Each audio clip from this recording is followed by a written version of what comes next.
So hello বন্ধুরা, আজকে আমরা দেখব যে Oppo A18 কীভাবে অ্যাপ ক্লোন করে। সো আজকে শুরু হলো আমাদের এই এপিসোডটি। প্রথমে আপনারা ম্যানুয়ালে ঢুকে যাবেন। ঢোকার পর সেটিং নামে একটি অপশন আছে, ওই অপশনে ঢুকলেন। ঢোকার পরে এই অ্যাপস নামে অপশনটি সেইখানে ঢুকে যাবেন। ঢুকে যাওয়ার পরে তারপরে এখানে দেখবেন অ্যাপ ক্লোনার নামে একটি অপশন আছে, ওই অপশনে ঢুকে যাবেন।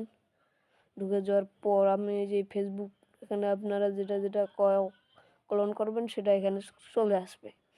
সো আমরা ক্লোন করব ফেসবুকটি আমি এই যে কারেন্ট অ্যাপ ক্লোন, এইখানে এই যে এই বাটনটা চালু করে দিলেন আর ক্লোন হয়ে গেল।